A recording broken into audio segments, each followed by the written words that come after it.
Hello fellow modelers, this is Ron Strange and More, back with another video here.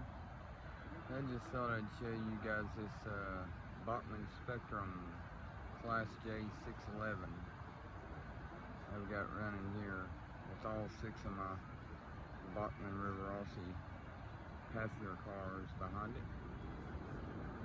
That is a fantastic running locomotive. I mean, that thing is just smooth. I've always had good luck with BACHMANN Spectrum stuff though. It always runs good, nice and smooth. It's just a beautiful looking HO locomotive right there. I used to go see that real one all the time, running down at what they call the rat hole. That district that runs from Oakdale, Tennessee to Kentucky. And when I was a kid, I stood right beside the drive wheels of that locomotive. I remember just looking up at it in awe, just how massive it was. It's pretty neat.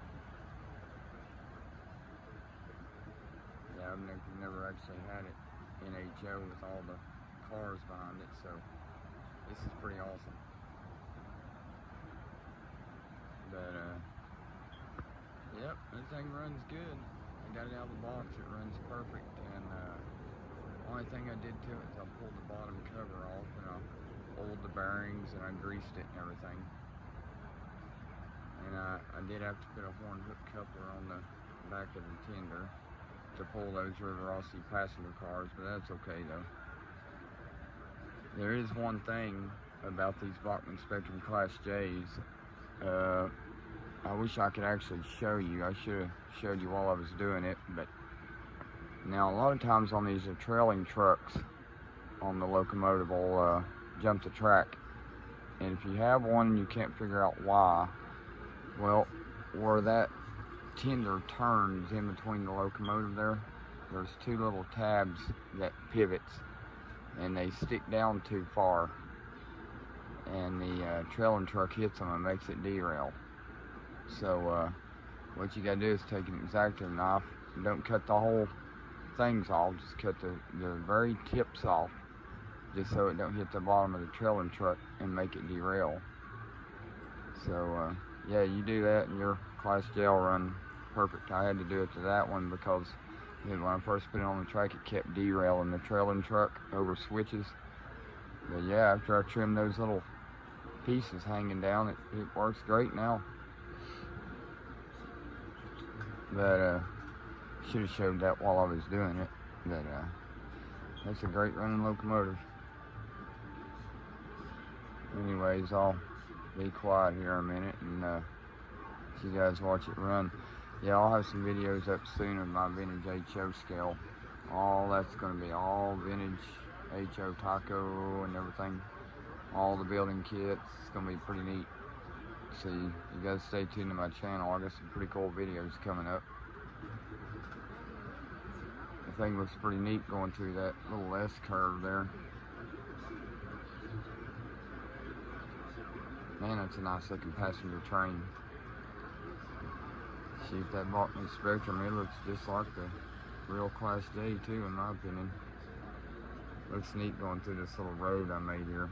Well, it's not done yet. It's gonna look cool when I get all the vintage HO in the middle and all the roads connected with the town all lit up. It's gonna be pretty neat. But yeah, if you ever have one that's derailing the trucks on it, just do that. There's 2 little pins hanging down. Just trim the ends of those off, and your trailing truck won't hit them anymore. So let me see if I can go around to the front here and show you guys a shot of the 611 going through that little S curve there.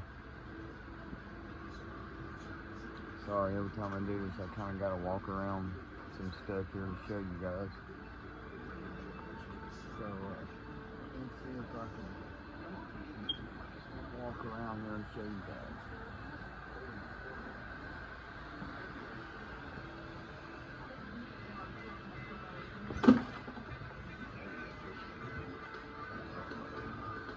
Sorry, camera's a little shaky there for a minute. Once the layout is complete, adjust it to its Looks pretty good running along these mountains I made there. Boy, that thing runs so good. I love those side rods on that Class J, how they move. It's pretty neat. Yeah, it's running on DC right now. They don't have a decoder. I may put one in it later, I don't know. Got my N&W caboose sitting here that I finished. That's an Athearn. Man, that thing turned out good. My high cube Genesis box car back there. Pretty neat.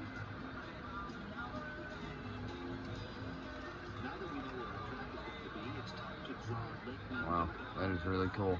Passing that Walters Freight Terminal.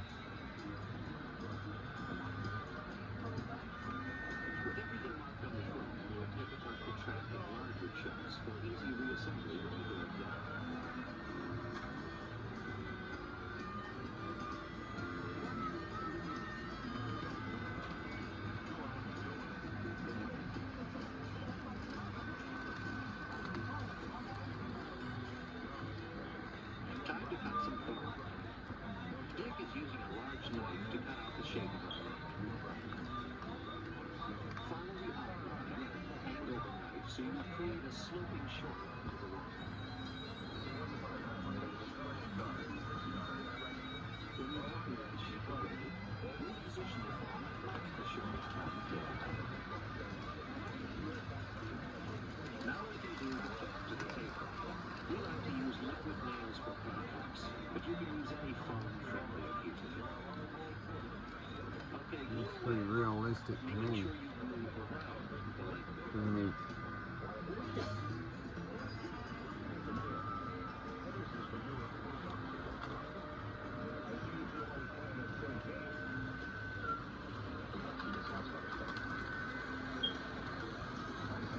Carefully place your 4x8 sheet of foam onto the plywood tabletop. Slide the foam back and forth to spread the glue out a bit. Your deck will remove the foam for a few minutes according to the directions for the glue. When putting the foam in its final position, make sure the corners all match up. Details can make all the difference, so take your time. Once the glue is dry and the foam is going anywhere, we can start gluing down the track. Using the adhesive, lay a bead of glue along the plastic ridges on the underside of the track. On our BACHMANN track, these are where the pieces connect. Follow the marks on the foam and move on to the next section, snapping them securely together.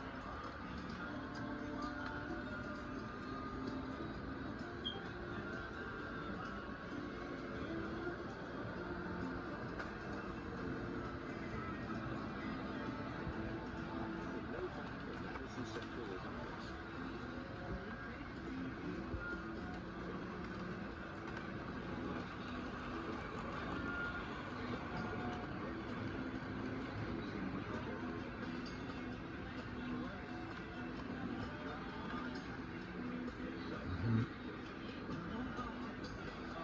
Anyways, I just thought I'd let you guys check out this BACHMANN Spectrum Class J running here for a little bit. Anyways, I appreciate all y'all watching. Remember, like, comment, and subscribe.